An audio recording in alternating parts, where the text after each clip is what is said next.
Obrigado a você que está sintonizado na TV Polo, canal comunitário de Cubatão. Estamos começando mais uma edição do Papo na Polo, o nosso já tradicional programa de entrevistas. Estou aqui um pouquinho afônico, né? Mas estamos tentando tocar o programa, não tem problema não, a gente vai superando mais essa.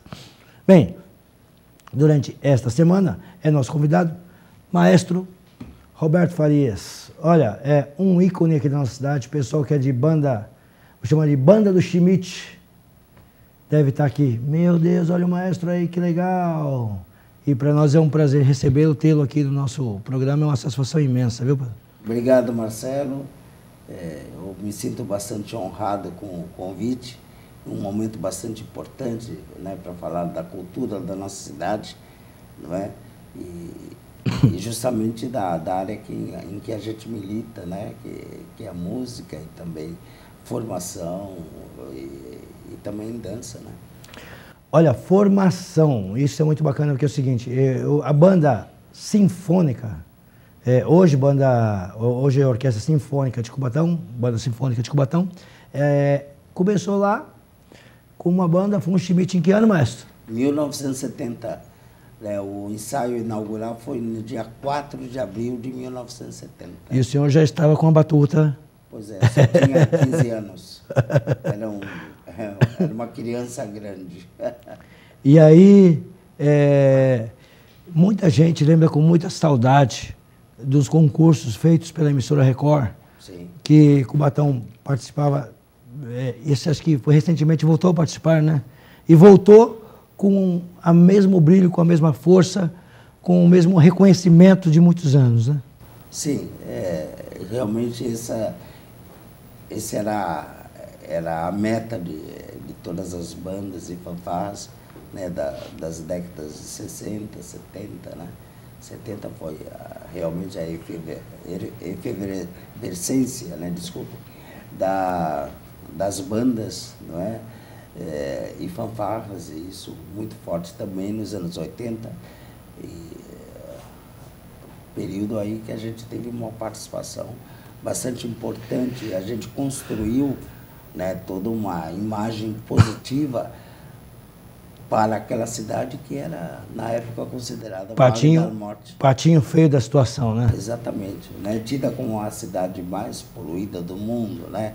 Então, participando desses concursos e campeonatos nacionais, às vezes ouvíamos, né, os locutores falando: vem aí a banda musical Schmidt de Cubatão, a cidade mais poluída do mundo, onde sabe-se que nascem crianças sem cérebro. Nossa, então... Era um estímulo, assim, para entrar na avenida e competir. Mas é legal que criava-se uma expectativa e quando eles viam a banda na avenida, eles viam que não tinha nenhuma criança sem cérebro, muito pelo contrário, era competência, emoção e muita boniteza, porque a linha de frente sempre foi uma referência Sim.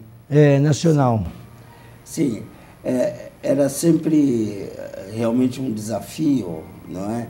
E acho que o efeito de tudo isso, essa certa discriminação, fazia com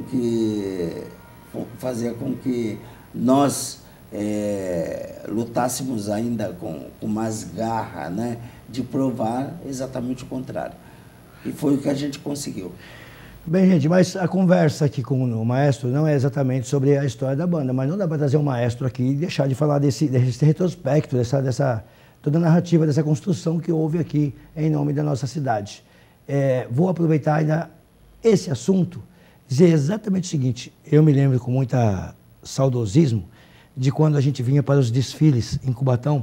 Esses são dois desfiles, o 9 de abril e o 7 de setembro. Sim. E os dois aguardados, o 9 de abril mais civicamente, mais alegre, e o 7 de setembro ainda com aquele espírito marcial mesmo, né, das grandes bandas. Por que isso acabou? Sabe que é uma boa estrutura, eu acho que com a chegada da democracia, as bandas, fanfarras e os desfiles públicos começaram a servir de palco de manifestações políticas também. Sim. Atrapalhou isso? Não? O senhor tem saudade dessa época? Acha que é possível voltar? Sim, é possível voltar com uma nova consciência, né? Porque o que eu vejo, eu estava relembrando esses dias, né, recordando com algumas pessoas que viveram essa época, de que a gente estava num período da chamada ditadura militar ou regime militar. Mas é interessante que, né, naquela época, nós, adolescentes, né, não nos dávamos conta disso. Não é? A gente tinha aquele medo não pairava, cívico, aquele lado repressivo não pairava sobre vocês, porque eles estavam ali por uma questão cívica mesmo. Cívica, né? O nosso sentimento assim, de brasilidade, mas autêntico, né?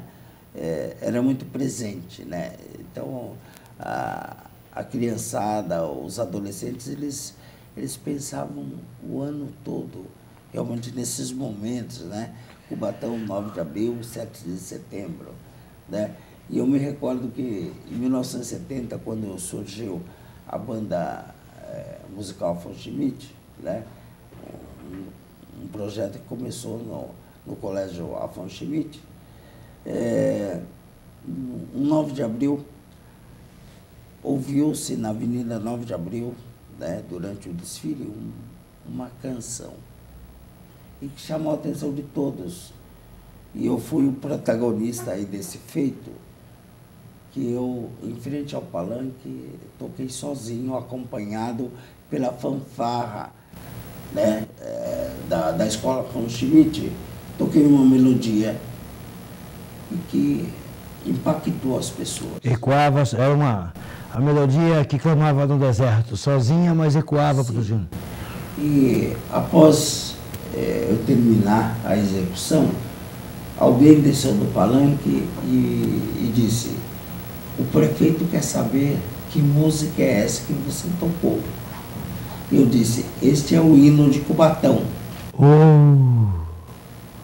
Aí me perguntaram: mas é de sua autoria? Eu falei: não, o hino de Cubatão já existe, é oficializado há um ano, não é? E só que eu me dei conta que era a primeira apresentação em público. Pública do hino. Pública do hino, porque eu descobri, de repente, a partitura em razão da oficialização do hino pela Câmara Municipal em 1969, e eu falei: olha, está em hino de Cubatão. Então, como eu fui ajudar a banda musical Afonso Schmidt, tinha aí 5 dias de existência, só que existia uma fanfarra que era da escola Afonso Schmidt, que estava se preparando para o desfile cívico, né, para acompanhar os estudantes, e eu me integrei à fanfarra, porque era uma oportunidade de participar também do desfile e contribuir para aquele momento. E para surpresa de todos, eu entoei o hino de Cubatão. E a partir daí, as pessoas se deram conta que Cubatão tinha um hino. E aí? E é interessante que é uma das poucas cidades no Brasil que a população sabe o hino, canta e reconhece. Isso faz parte de uma cultura das nossas escolas, dos diretores, e a partir daí também desenvolveu-se. A gente fazia isso na escola com muito orgulho da nossa cidade, que precisava ter orgulho dela, até pelos problemas que passava. Preciso fazer um rápido intervalo, maestro. Já volto já com o maestro Roberto Farias. Nós vamos abordar o problema que está atravessando agora os grupos artísticos da nossa cidade. Não sai daí não, eu volto já.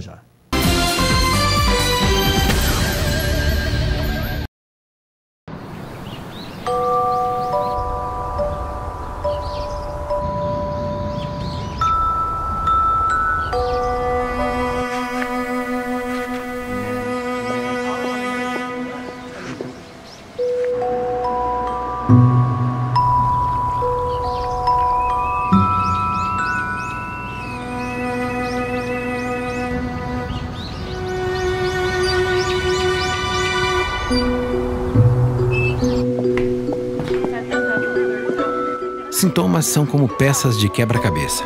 Quando você junta todos, fica mais fácil descobrir uma doença como a fibrose cística. Descubra mais acessando www.unidospelavida.org.br.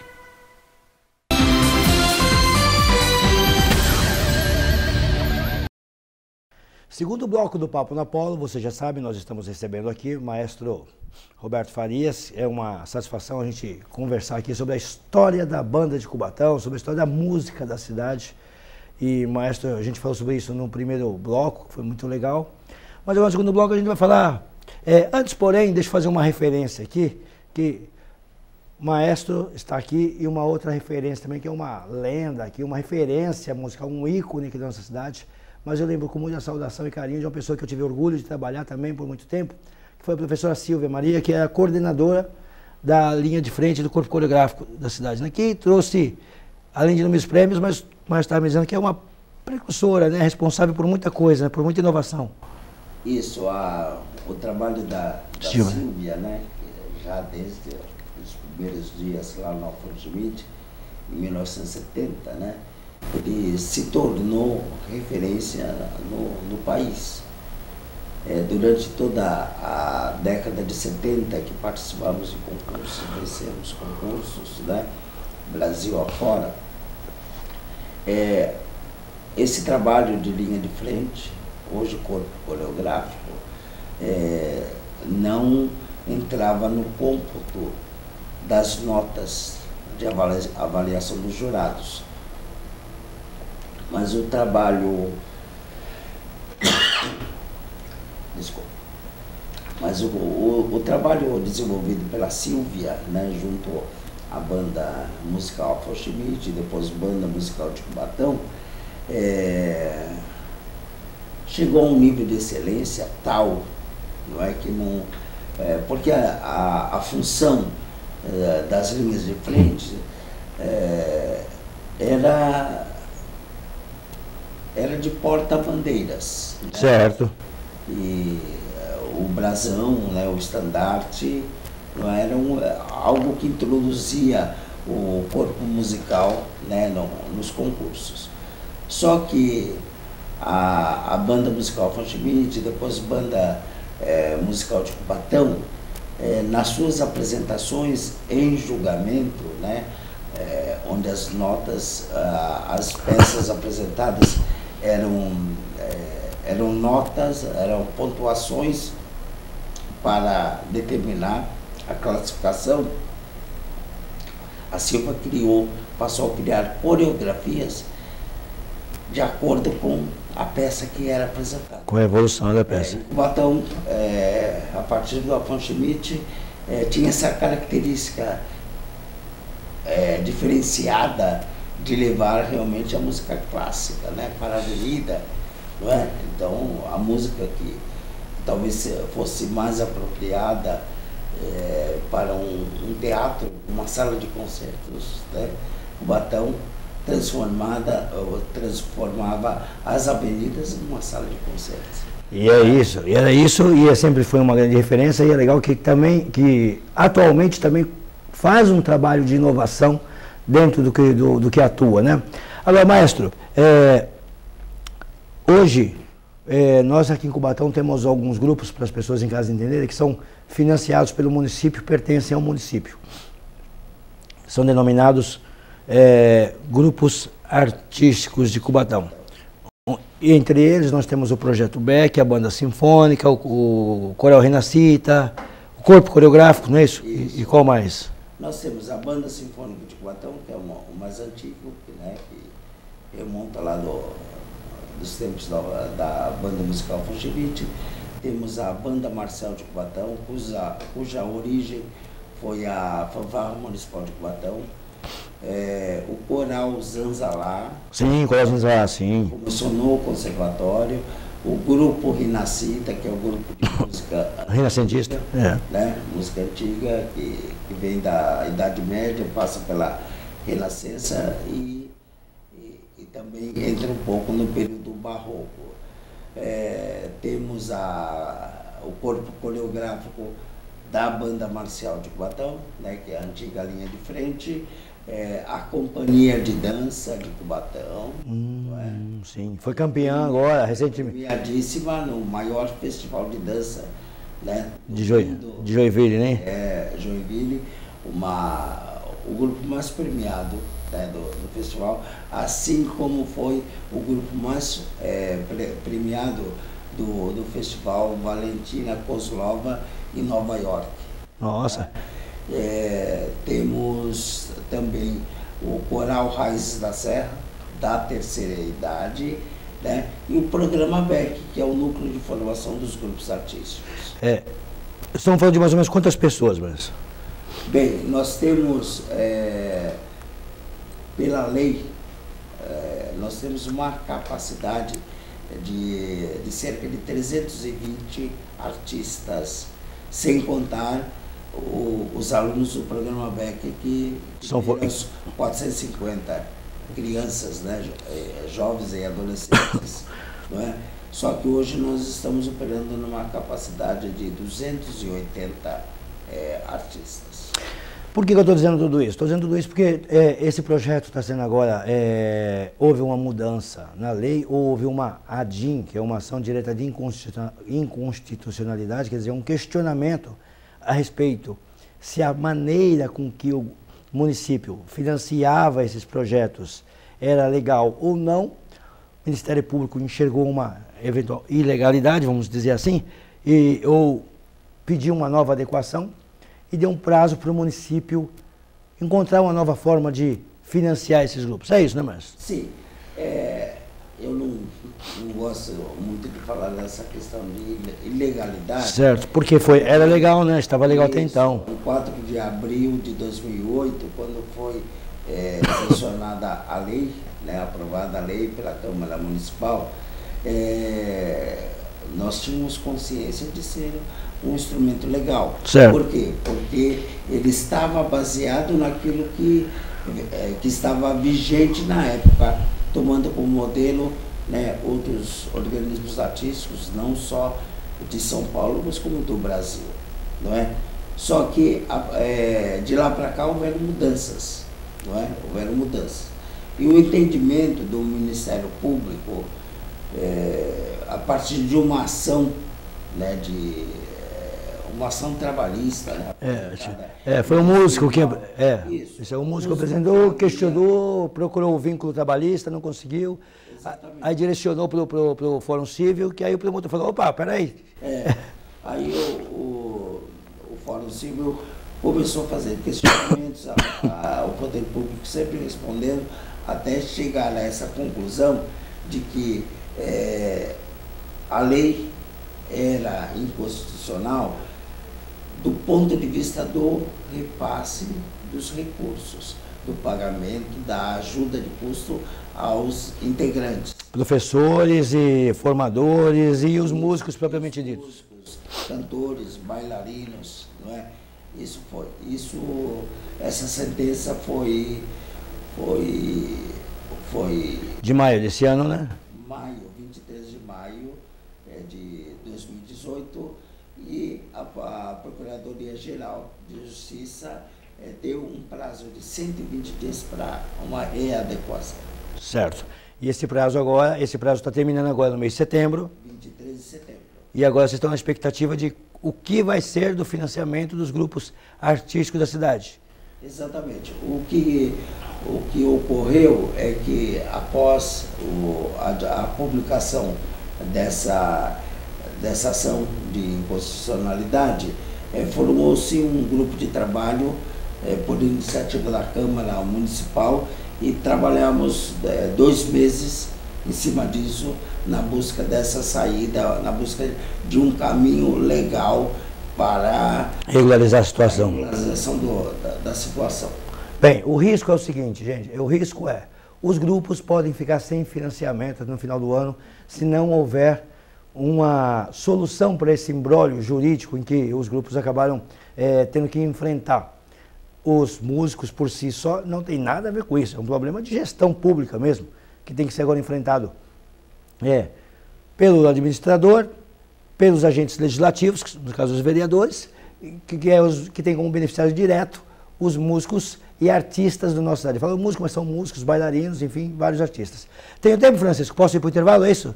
Então, eu vou para o intervalo, volto daqui a pouco com o Roberto Farias, a gente vai falar um pouquinho mais sobre isso para saber como é que estão buscando uma solução para esse caso. Não sai daí não.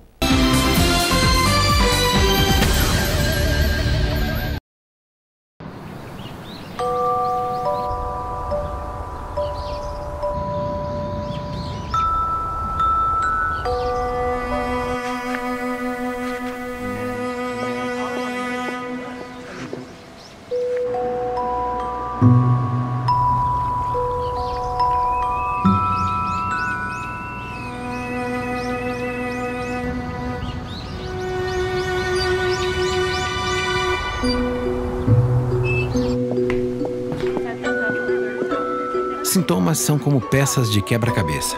Quando você junta todos, fica mais fácil descobrir uma doença como a fibrose cística. Descubra mais acessando www.unidospelavida.org.br.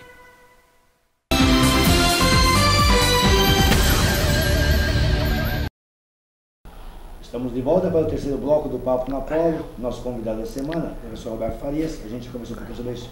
Um pequeno resumo aqui da Banda Sinfônica de Cubatão. Mas o assunto mesmo é a dificuldade que os grupos artísticos da nossa cidade estão enfrentando em razão de uma mudança na legislação. E eu já falei na volta antes de ir para o intervalo, que os membros, os artistas, bailarinos podem ficar sem seus vencimentos, sem salário, sem ter que receber nesse final de ano. Aliás, um período em que eles têm muito compromisso, porque são requisitados até pelos eventos que acontecem, principalmente em épocas de Natal, os corais, os grupos, e correm o risco de ter esse problema, o BEC, com as apresentações, por causa desse problema na lei. Mas tu me dizia aqui que a Câmara está tentando uma solução, e eu acompanho há algum tempo, mas a implantação da chegada de uma lei já, que fala do marco regulatório das organizações não governamentais, das ONGs. E diz que o governo agora tem um modelo de fomento e colaboração, são duas formas diferentes de você financiar algum tipo de atividade. E aí, vocês estão mais ou menos caminhando nessa trilha ou não? Sim, essa foi a conclusão que o grupo de trabalho chegou, né? Desse grupo de trabalho fizeram parte 3 representantes do Legislativo, né, do Jurídico, do Legislativo, 3 representantes do Executivo, né, 2 procuradores e o secretário de Cultura, e 3 representantes dos grupos artísticos, né, entre eles eu como coordenador dos grupos artísticos e mais 2 representantes dos grupos. A Vanessa Toledo e a Nailce, isso não? Não, o Milton Custódio Simões e a Nailce Machado. Isso. E trabalhamos de uma forma intensiva, né? Buscando, visitamos vários lugares onde esse modelo está operando e com êxito, não é? E às vezes as pessoas questionam e estranham o fato de, já próximo de expirar o prazo, nós ainda não termos isso concluído ou consolidado. Mas eu digo que agora a gente chegou no momento do... uma luz no fim do túnel, né? Sim, mas isso, há 2 meses a gente já enxergou isso. E viemos trabalhando na elaboração de uma minuta de uma nova lei. Porque... Tem desculpa ele cortar, mas o que a gente percebe é o seguinte: quando se trata de administração pública, é sempre muito mais moroso, muito mais demorado. Os editais, os prazos para serem cumpridos são bem diferentes. Às vezes os embargos que acontecem em editais acabam criando uma demora muito grande. Talvez seja essa ansiedade de quem depende do dinheiro para viver. E existe alguma outra solução que o governo acenou para ela? Por exemplo, uma condição emergencial que pode ser aceita ou não? Sim, havia este caminho, ou haveria este caminho, e que nós, inclusive, apontamos, não é? Mas não é um caminho que a administração pública queira seguir em razão do acúmulo de problemas, né, com essa prática, né, ocorridas em gestões passadas, e que a prefeitura está pagando caro por isso, né? Porque no afã de resolver a situação, né, às vezes escapam coisas, né, detalhes que são decisivos, porque bate num tribunal de contas e a coisa vai por água abaixo, não é? Compromete toda a instituição, tanto a instituição quanto o serviço, não é? Que é oferecido à população. Eu acho que as administrações, de uma maneira geral, elas estão aprendendo um novo modelo de gestão. Por quê? É assim com a dose de atleta, é assim nos contratos de saúde, é assim nos contratos de manutenção da cidade, são atas, editais, quer dizer, totalmente diferente do que existia no passado. E, da mesma forma, está acontecendo com a cultura. Eu acho que o próprio administrador ainda está aprendendo, né? Lógico, lógico. Nós, quando concluímos o trabalho no grupo de trabalho, inclusive com a anuência do procurador do município, não é? Nós criamos que tínhamos chegado à solução definitiva.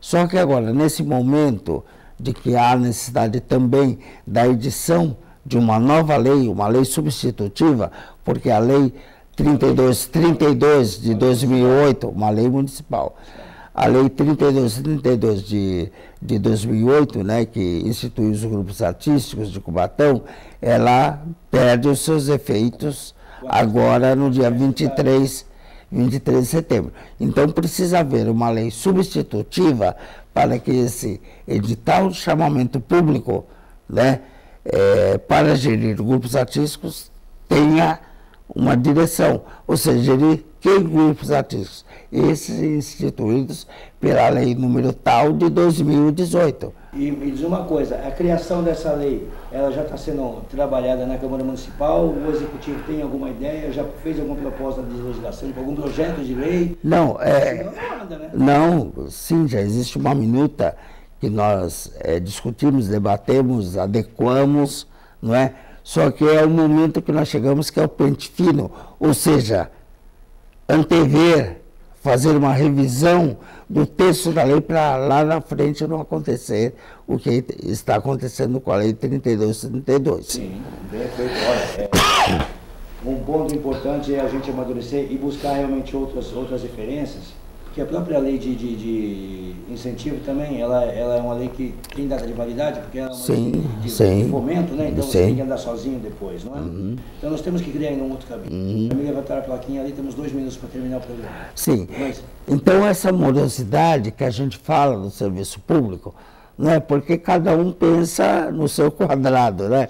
Cada um pensa no seu interesse, na área que milita.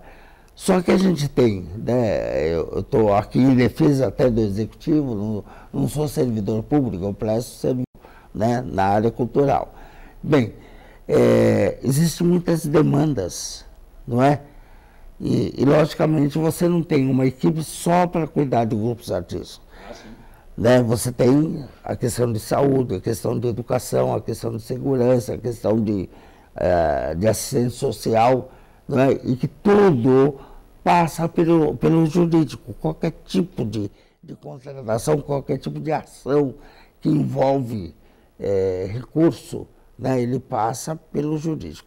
Então, o que acontece? Nesse momento, nós estamos na operação pente fino para que lá atrás não sejamos alvo novamente do Ministério Público, né, e suscite aí a edição de uma nova ADIM. Não é?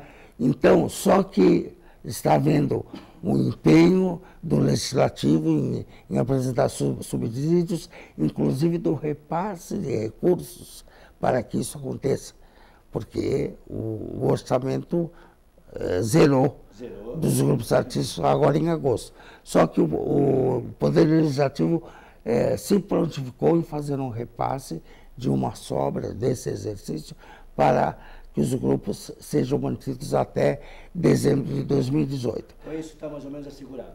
Não, mais ou menos não, está super assegurado. Essa é uma notícia boa, hein? Sim. Agora, o que está havendo? Há um empenho e o prefeito determinou uma celeridade por parte do jurídico da prefeitura, por meio do Dr. Molina, para que esse chamamento público e a edição dessa nova lei ocorra o mais rápido possível para que não haja prejuízo nas atividades, não só no pagamento, mas das atividades dos grupos artísticos, porque será um prejuízo também para a população. Com certeza. Queria conversar muito mais aqui com o maestro Roberto Farias, que gentilmente atendeu o nosso chamado e veio aqui prestar essas informações. Você que acompanha, assiste, está aqui uma pessoa que vive e domina esse assunto em vários momentos da nossa cidade. Queria agradecer demais a presença do maestro, satisfação e TV Polo está de portas abertas, viu? É um prazer, estarei sempre à disposição, será sempre uma delícia participar desse programa, que eu acho que é um formato muito, muito gratificante. Daí falar para o povo da minha cidade é uma alegria. Bem, gente, nós ficamos por aqui e até a próxima edição. Tchau, tchau.